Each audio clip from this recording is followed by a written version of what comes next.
YouTube channel. So I hope my lighting is okay today. Cross his fingers. So I am Kenya and welcome back to my YouTube channel. And on my channel I talk about mainly real estate. You know, I mostly talk about rentals and social issues. Okay, so today is going to be one of those days where I talk about social issues. So I was watching some clips on Twitter of Kanye West. He did he had a performance on Saturday Night Live, and you know, he did 3 songs, I believe, and in between his songs he decided to speak on things that are political. Now, we all know that Kanye West is pretty controversial. He calls himself a free thinker. However, he's always worried about what other people think about him and his thoughts.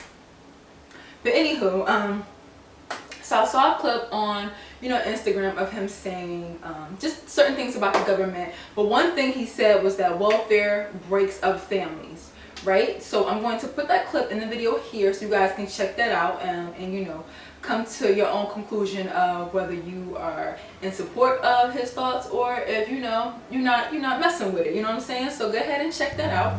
I wanna cry right now, black man in America. Supposed to keep what you feel inside right now. And the liberals, blacks weren't always Democrats. You know, it's like a plan they did to take the fathers out the home and promote welfare. Does anybody know about that? That's a Democratic plan. And so many times I talk to like a white person about this and they say, how could you like Trump? He's racist. Well, if I was concerned about racism, I would have moved out of America a long time ago. We don't just make out a silver. And that is bothering me.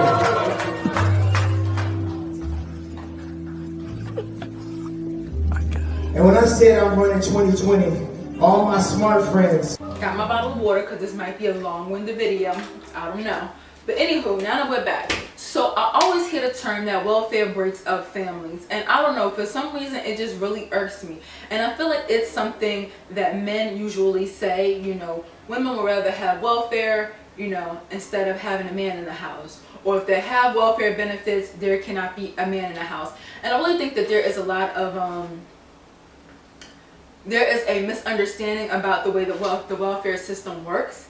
And like I said in a previous video, me working in real estate and working with the affordable housing program, I'm able to see a lot of things about our economy, about the housing market, about just lower class people in general that I didn't really pay much attention to before.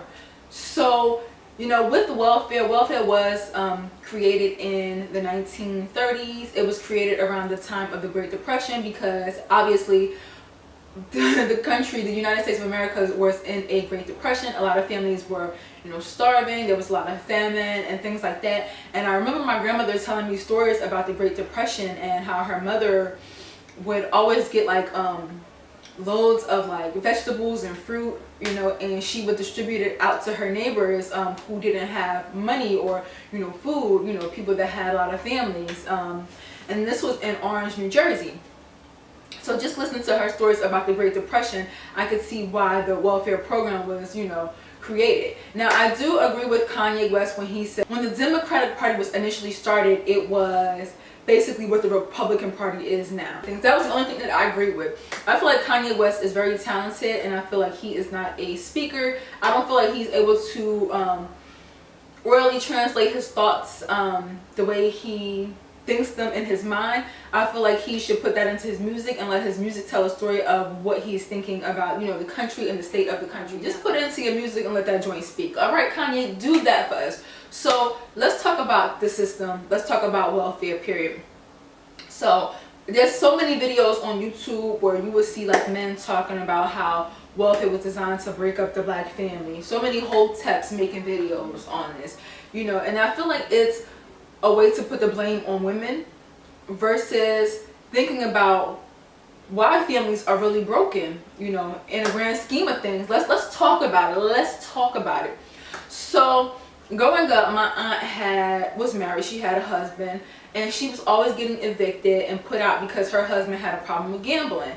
Now, as a man of the house, you're supposed to hold down things. You're supposed to make things up, make sure things are paid, make sure there's food on the table, make sure things are taken care of. So, in turn, she kept getting evicted with her children because her husband kept dropping the ball each month. Now, how many of us know a man that is always dropping the ball? Now, we're not going to turn this into a male bashing video because I do have a son and that's not what I'm here to do. But let's just start with, a lot of the times, if men were doing what they were supposed to do, there would be no need for welfare, period. A woman would not need welfare, period. How many of you know a woman that has children who the children's father don't do anything for those children? How many of you know women who work 2 and 3 jobs? I've even had 3 jobs at one time in my life, making sure that all my bills are taken care of, and making sure that my one child is taken care of. How many of you know a girl who has a boyfriend or a husband that is at home and does nothing all day, probably plays video games? Meanwhile, every morning she getting up in a cold, sleet, hail, snow, rain, hurricanes, going out to work to bring money back to take care of her family, her kids, her man, her boyfriend. But that man, he ain't contributing to nothing. We all know somebody like that. How many people know, someone whose father went to the store and never came back? How many people know, someone whose father is always in and out of jail? I have a cousin, her father, 3 cousins. Their father was always in and out of jail all their lives. So if he was not in jail and he was doing what he's supposed to do, there'd probably be no need for welfare. How many of us know, just women in general or men in general, just somebody in general, how many of us know someone in general who's just never even met their other half, their father? Because their father, is going around impregnating this one, that one, and this one, and then don't want nothing to do with half of the kids. How many of us know somebody like that? So the common denominator, I feel like, is the man. So I just feel like there would be no welfare if men stood up and did what they were supposed to do. Now, as far as welfare, the average person that makes $50,000 a year is only paying about $39 a year into the welfare system. Now, $39 a year, because I always hear, well, my tax money is going towards welfare and these benefits and these welfare queens and people having kids. It's only $39. To me, I ain't gonna hurt for $39. $39, what is that gonna buy me? I'll probably buy a pair of shoes from Marshalls. Like, I don't know. I could get a lot with $40, but at the same time, my money going towards a less fortunate family is not gonna hurt me. And a lot of times, people that receive food stamps also work. There's this misnomer that everybody that's on food stamps does not have a job, and this is not true. People on food stamps or a lot of these government programs who receive Medicaid and things like that, they actually work. And I'm going to tell you something. I know that we have something called Obamacare, but Obamacare is expensive. A few years back, I didn't have health insurance, so I applied for Obamacare. It was just for myself and my son. And it was $500 a month because they do go by your salary. That was very expensive for me. Like, I definitely could not afford that health insurance. So I feel like Medicaid, it does help out, It helps. People need health insurance. Also, I want to say this, that if you are someone who is receiving cash assistance, like food stamps is something, but cash assistance, when you go down to these government agencies, they're going to ask you for, if you have children, they're going to ask you for that child's father's information, right? Because now the state is going to go after that father, the father of your children or whatever children, for that money. So technically, if you're like one of those people that are saying, well, my tax money, I'm paying for your kids, I'm paying for their health insurance, I'm paying for their housing, I'm paying for, the mothers are getting cash benefits. But technically, those fathers, the fathers of those kids, they owe you money. Because my thing is this, the government is like, okay, who's the father of these kids? Like, we don't mind helping you, but like, what's up with the father? Like, they want to know all this information. So they're going to go after that father for child support. So technically, that father would be owing the state of whatever state you live in, California, New York, New Jersey, Georgia. So technically, you mad at women, but technically you should be mad at these men too, because your tax money is going into the system to pay for families because the fathers are absent, not paying into their child support, not making monthly payments on time. And a half of the time, they only got to pay like $25 a week, and they don't even do that. $25 a week for your child? Like, come on, like, we gotta do better as people, period. And also, women who do receive cash assistance, like, they make these women, like, you just can't live on cash assistance. These welfare agencies make you do like some type of a training, a school. I don't think that the average little girl, when you ask her, what do you want to do when you grow up? What do you want to be? What do you aspire to be when you grow up, when you know, become an adult? I doubt that someone is like, oh, I want to be, you know, a recipient of welfare. I just want to live off the system. I don't think anybody, that's not anybody's aspirations. So, especially not my aspiration. So, I learned quick, like, this is not the life of me. I ain't about this life. This ain't what I'm trying to do. But some people don't have a choice. This is what they have to do, you know, to get where they need to be. Also, with public housing, if you are living in public housing, like housing projects or however you want to call it, you cannot live in government housing if you don't at least work about 30 hours a week. You have to be going to school full time, have to have a job. So, I don't know, this whole narrative, I just feel like people don't understand how the welfare system works.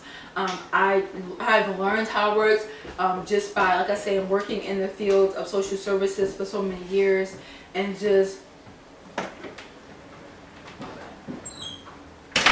for several years, and just learning learning as I go along. So yeah, with that being said, this whole narrative of welfare breaks up families, I don't feel like that is true.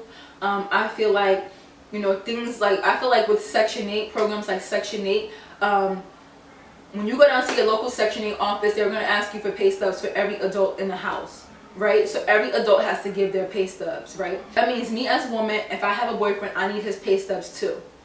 Correct. So if our pay stubs combined is, you know, we are, you know, above the poverty rate and we can pay market rate rent, they're not going to give us Section 8.